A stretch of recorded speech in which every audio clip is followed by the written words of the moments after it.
Con su permiso, señor presidente, se informa de las acciones de Cero Impunidad, que es un esfuerzo del Gobierno de México a través de la Secretaría de la Defensa, de la Marina, de Seguridad y Protección Ciudadana, del Centro Nacional de Inteligencia, la Guardia Nacional, en coordinación con las Secretarías de Seguridad, las Fiscalías locales y la Fiscalía General de la República. Durante el periodo que se informa, del 1 de septiembre al 7 de septiembre, se detuvieron por delitos del fuero común y federal a 8,166 personas que fueron dadas de alta en el Registro Nacional de Detenciones, de las cuales, una vez revisada su situación jurídica, se presentaron ante el Ministerio Público 7,872. Siguiente. El día de hoy es un día importante porque hoy la Suprema Corte de Justicia va a votar el proyecto que determinará la permanencia de la prisión preventiva oficiosa. Dimos cuenta del debate muy amplio que llevaron a cabo las señoras ministras y ministros y consideramos importante comentar lo siguiente. En el artículo 19 constitucional se establece que el juez ordenará la prisión preventiva oficiosamente en los casos de abuso o violencia sexual contra menores, delincuencia organizada, homicidio doloso, feminicidio, violación, secuestro, trata de personas, robo a casa habitación, uso de programas sociales con fines electorales, corrupción, tratándose de los delitos de enriquecimiento ilícito y ejercicio abusivo de funciones, robo al transporte de carga, delitos en materia de hidrocarburos o petroquímicos, el conocido huachicol, delitos en materia de desaparición forzada, delitos cometidos por medios violentos como armas y explosivos, entre otros delitos.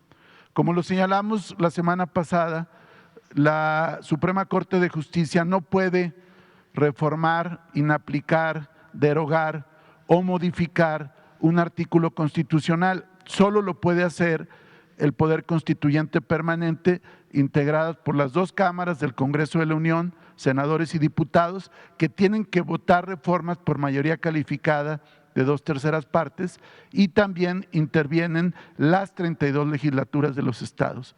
Solo el Poder Constituyente Permanente puede reformar la Constitución. Este tema imperó en la mayoría de las señoras y señores ministros, mantener el artículo 19 constitucional. Sin embargo, expresamos la preocupación porque bajo el concepto de interpretación conforme o inaplicar un artículo de una ley, en este caso el Código Nacional de Procedimientos Penales, se podría en los hechos invalidar un artículo constitucional, porque el artículo 167 del Código de Procedimientos Penales reproduce literalmente, salvo una palabra que no cambia el sentido, lo que dice el artículo 19 constitucional en su segundo párrafo. Y en ambos se utiliza el verbo rector ordenará, es decir, el juez de control en el ámbito de su competencia ordenará la prisión preventiva oficiosamente en los casos de los delitos que ya hemos señalado. Si se determinara invalidar, inaplicar o dejar sin efecto este artículo del Código de Procedimientos, por la vía de los hechos se estaría restringiendo la Constitución, porque este artículo deriva literalmente de la Constitución. Siguiente. Es decir, el contenido del artículo 167 es idéntico al establecido en esa disposición constitucional, lo que implicaría que al momento de invalidar la norma secundaria se estaría en vía de consecuencia declarando en los hechos la inconstitucionalidad de la figura a nivel constitucional. Lo anterior en razón de que la fuerza de la Constitución no solamente está en el texto que la conforma, sino en todas las disposiciones que desarrollan. Y en ese sentido es importante señalar que en el artículo transitorio del decreto que establece la prisión preventiva se señala que habrá artículos que van a desarrollar este texto constitucional. Es decir, en el momento que se busque invalidar el artículo 167 del Código, se estaría invalidando el 19 constitucional. Es decir, se haría una reforma a la Constitución por la puerta de atrás. Esto es importante porque pretender alterar la eficacia de la Constitución a través de la invalidación de una ley que es prácticamente una consecuencia directa de la Constitución sería una mutación constitucional, es decir, cambiar el sentido de la norma sin alterar su texto, es decir, un fraude a la Constitución por la vía de la interpretación de anular un artículo constitucional. En consecuencia, para nosotros es fundamental que se mantenga no solamente el artículo 19 constitucional, sino el artículo 167 que hace efectiva la vigencia de ese artículo constitucional. Siguiente. Ya en los temas relativos a las acciones, informar que se constituyó por acuerdo de la secretaria Rosa Isela Rodríguez en la Secretaría de Seguridad y Protección Ciudadana un equipo interdisciplinario antihomicidios en el marco de la Estrategia Nacional de Seguridad Pública. Este grupo atiende fundamentalmente feminicidios y homicidios dolosos que se registran en el país para coadyuvar con el Ministerio Público y las autoridades de seguridad pública. Este grupo comenzó sus operaciones en la Fiscalía General de Justicia del Estado de México, ahí con el fiscal José Luis Cervantes, pero se pretende que realice actividades en todo el país y también ha blindado asesoría técnica y jurídica a las fiscalías de Morelos e Hidalgo en la integración de carpetas y en la cumplimentación de órdenes de aprehensión y cateos. Siguiente. Este grupo se sigue capacitando y en el Estado de México, entre el periodo de junio a agosto, generó órdenes de aprehensión y detenciones de 18 homicidios, 7 feminicidios en diferentes puntos, la mayoría en Chimalhuacán y en Nezahualcóyotl, pero en diferentes municipios del Estado de México. Siguiente. Aquí se puede apreciar las personas que fueron detenidas y puestas a disposición de las autoridades correspondientes. 18 por homicidio y 7 feminicidas. Siguiente. Siguiente. En el caso de la Guardia Nacional y la Secretaría de la Defensa Nacional, informar que el pasado 4 de septiembre en Jalisco, en Tepalpa, detuvieron con el apoyo de la Fiscalía Especializada en Materia de Delincuencia Organizada y la Dirección General de Asuntos Policiales Internacionales, Interpol México, lograron la detención de Eric N., alias el 85, presunto cofundador y operador relevante del cártel Jalisco Nueva Generación, junto con otras 3 personas a quienes se le detuvieron con armas y droga. Eric N., alias el 85, cuenta con una orden de detención provisional con fines de extradición a Estados Unidos. Siguiente. Es importante como antecedentes señalar que este sujeto ha mantenido disputa por el control al interior del propio cártel Jalisco Nueva Generación y que hubo una primera detención de este sujeto en marzo de 2012 cuando fue detenido por elementos de seguridad, lo que generó bloqueos y quema de vehículos en Guadalajara. Estaba acusado por delincuencia organizada, posesión y portación de armas de fuego, así como acopio de cartuchos de uso exclusivo del Ejército.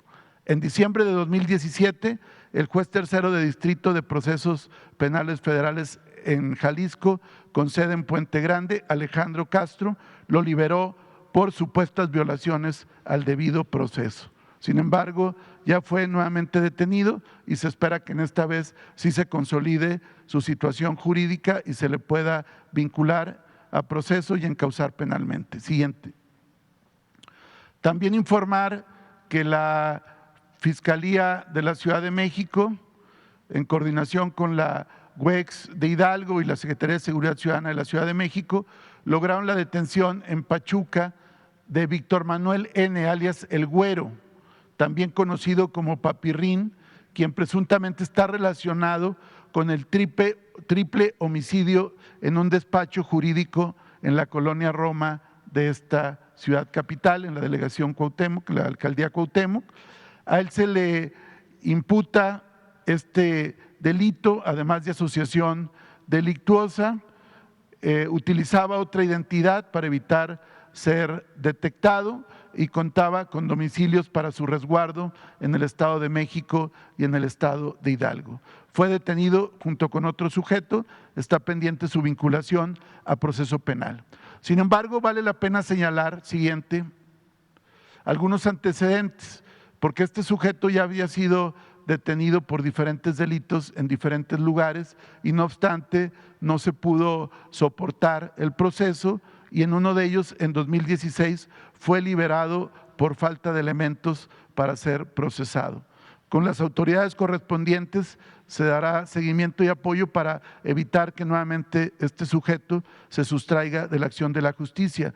Lo que queda claro es que hay desafortunadamente personas que no obstante ser detenidas y procesadas, cuando salen en libertad vuelven nuevamente a realizar conductas de carácter delictivo. Siguiente. También informar de la detención por parte de Sedena en coordinación con la Guardia Nacional, CNI y la Fiscalía General de la República de el sujeto denominado José de Jesús N., alias El Fumador y o El Cejón, presunto operador de los mezcales de Colima y presunto responsable de ordenar la quema de vehículos en la zona urbana de Colima y Villa de Álvarez con motivo de la detención del líder criminal alias La Vaca. Esta detención, a partir de una orden de cateo, se llevó a cabo en Aguascalientes.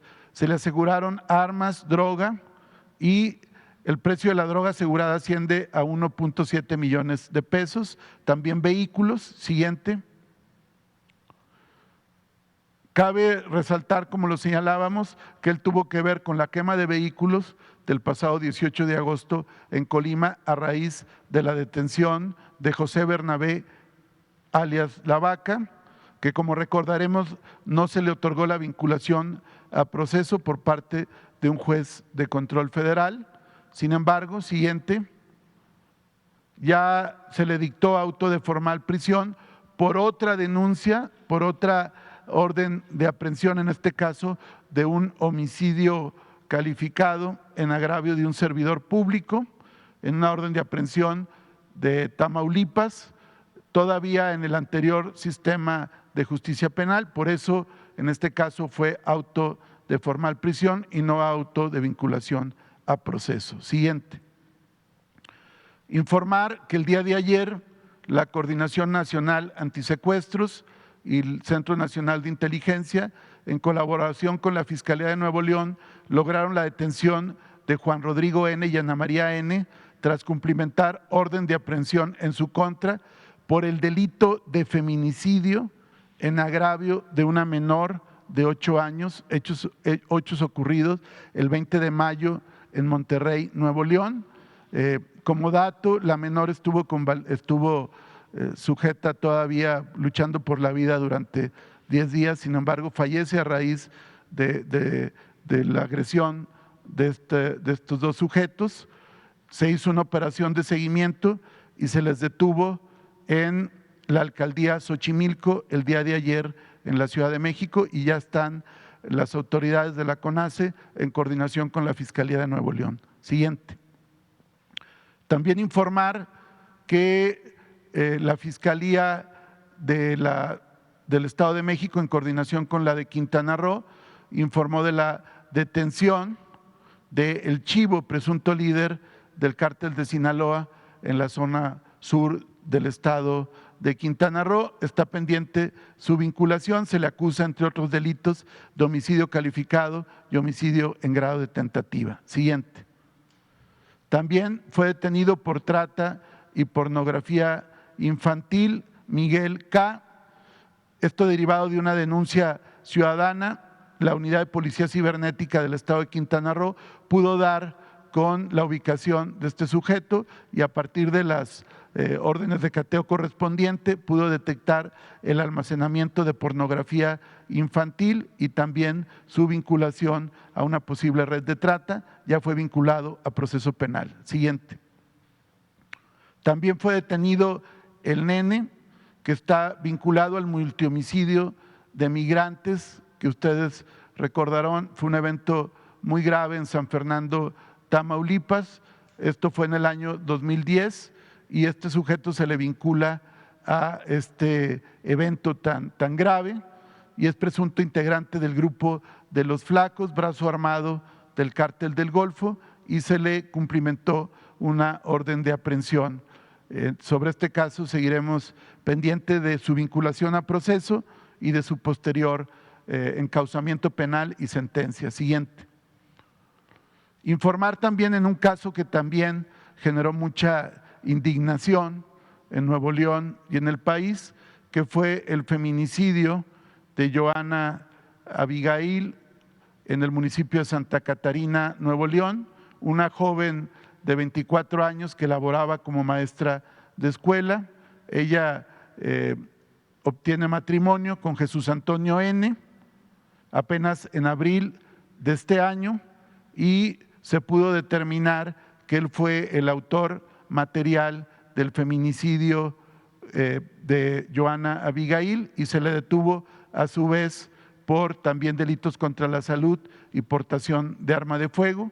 Ya está detenido por diversos delitos, incluyendo el feminicidio, y se espera su vinculación a proceso penal, toda vez que se acogió a la duplicidad del plazo en la audiencia correspondiente. Siguiente. Informamos de diferentes operativos de la Secretaría de la Defensa Nacional entre el 30 de agosto y el 5 de septiembre, en colaboración con fuerzas de seguridad locales, lograron la detención de 50 personas, el aseguramiento de diversas armas y equipo en diferentes zonas del país.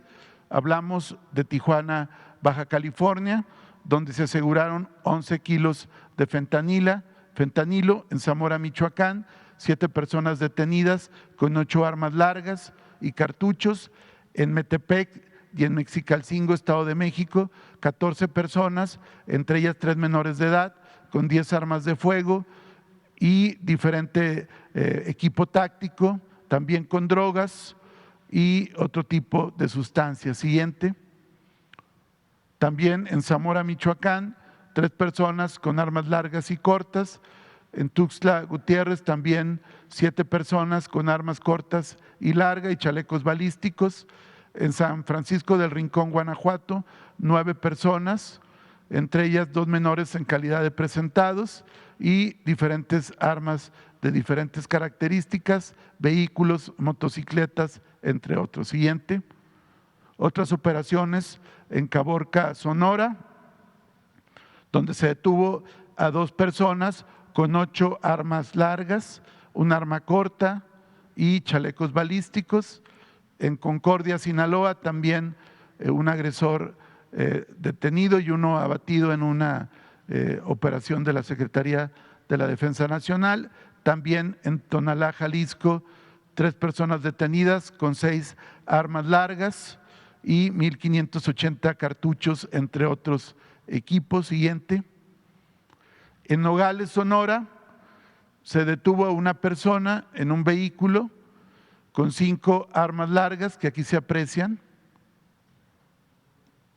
Esto fue en colaboración con elementos de seguridad local y en un vehículo transitaba esta persona. Al hacerse la revisión se pudo ubicar 7 armas largas, 5 armas largas, 3,000 cargadores, 3,000 cartuchos y 7 cargadores. Siguiente. También informar, porque fue un evento que tuvo una gran difusión durante el día de ayer, que fue una operación que llevó a cabo la Secretaría de la Marina y la Dirección de Seguridad Pública y Tránsito de Atizapán de Zaragoza. Fue un operativo de inteligencia mediante el cual lograron rescatar una mujer que había sido secuestrada y privada de la libertad en el municipio de Atizapán y que fue liberada hasta llegar a la alcaldía de Tlalpan en la Ciudad de México. Fue un operativo continuo en coordinación con las autoridades. Se hicieron diferentes indagatorias, actos de inteligencia, se pudo ubicar el vehículo y las comunicaciones y finalmente se pudo rescatar con bien a Aline N., quien había ido a visitar a sus hijos en Atizapán de Zaragoza. Aquí nuestro reconocimiento por la operación Siempre Limpia de la Secretaría de la Marina. Siguiente. En cuanto a sentencias, relevantes, informar de una sentencia que obtuvo la Fiscalía de Michoacán ante el Tribunal Superior de Justicia de la entidad, un fallo condenatorio de 119 años de prisión en contra de Jorge Alejandro N. y Julio César N., acreditando su responsabilidad en los delitos de feminicidio y homicidio de 2 menores ocurrido en Uruapan en diciembre de 2017. Como informamos, no hay crimen sin castigo y más temprano que tarde se puede seguir deteniendo a presuntos responsables. Estas 2 personas habían privado de la vida a esposa e hijos de 8 y 2 años, es decir, a la esposa y a los 2 menores de 8 y 2 años de edad. Siguiente. Este otro caso también es relevante, se obtuvo una sentencia condenatoria contra Laura N. y Stephanie N., presuntas, mejor dicho, ya culpables, conforme a la sentencia del homicidio de Citlali Elizabeth, que fueron hechos acontecidos en septiembre del 2020 en la ciudad de Morelia. Stephanie N. y Laura N. se reunieron con Citlali en un restaurante y momentos más tarde se retiraron a bordo de un automóvil de la marca Mercedes-Benz, en la que se dirigieron a un domicilio familiar, lugar donde privaron de la vida a Citlali. El cuerpo fue subido a un vehículo y trasladado al municipio de Valle de Santiago, en Guanajuato, donde fue abandonado. Finalmente ellas ya están sentenciadas como culpables de este evento delictivo. Siguiente. También otra sentencia relevante que obtuvo la Fiscalía de Justicia del Estado de México, que consigue la sentencia de prisión vitalicia para Christopher Bryan tras acreditar su participación en el feminicidio de una joven de 21 años, quien era su pareja sentimental. Siguiente. También en la Ciudad de México, la Fiscalía Local ante el Tribunal de la Ciudad de México logró sentencias condenatorias a un feminicida, Juan Carlos N., por 52 años, por secuestro agravado en contra de 2 personas, Valente N. y Luis Alberto N., por 50 años, otra de sentencia de secuestro agravado por 55 años, de Christopher N., y otra más por homicidio calificado también por 55 años. Siguiente. Como cada semana que hay un seguimiento permanente al tema de feminicidios, comentar que del 3 al 7 de septiembre fueron detenidos 21 presuntos feminicidas, 8 de los cuales ya fueron sentenciados. Fueron 5 en la Ciudad de México, 1 en el Estado de México, 1 en Jalisco, 3 en Tabasco, 1 en Yucatán, 2 en Baja California. Siguiente. En Michoacán, algunos que ya se informó, 2 en Michoacán, que fueron los que se refirieron, y 2 más que fueron sentenciados. También las 2 personas que mencionamos, que ya son sentenciadas, pero se incluyen en la estadística. Y en Nuevo León, el caso de ayer que ubicó la CONACE, es decir, con todas las operaciones que estamos dando cuenta, todas las detenciones y sentencias, en estos días 21 detenidos y 8 sentenciados por el delito de feminicidio. Siguiente. También informar que la Fiscalía del Estado de Jalisco refiere que durante el mes de agosto, a partir de la alerta Amber, localizó con bien a 46 niñas, niños y adolescentes que habían sido denunciados como no localizados o desaparecidos. Afortunadamente todos ellos también y con su familia. Siguiente. Esto es por la alerta Amber y por el protocolo ALBA, 24 personas localizadas, que son ya personas, ya mujeres fundamentalmente, y que han sido encontradas con bien y que ya están con sus familias. Siguiente.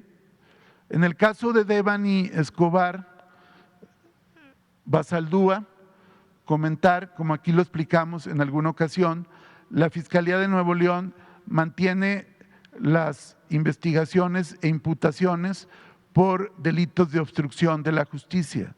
En este caso fundamentalmente por hechos que pudieron haber sido derivados del Motel Castilla.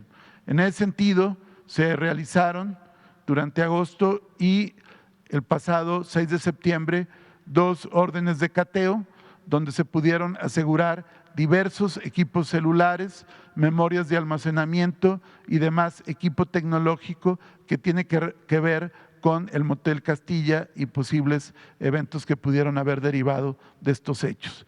Comentar que esto seguirá por parte de la Fiscalía, pero se tiene previsto para esta semana siguiente, nos informa el secretario de Gobernación, Adán Augusto López Hernández, en comunicación con el fiscal general de la República, que se tiene prevista ya la atracción de la Fiscalía General de la República para el caso de Devani, sobre todo para todo lo que tiene que ver ya con ubicar y detener a los quienes pudieran haber estado involucrados en el feminicidio que arrojó precisamente la autopsia practicada por peritos forenses.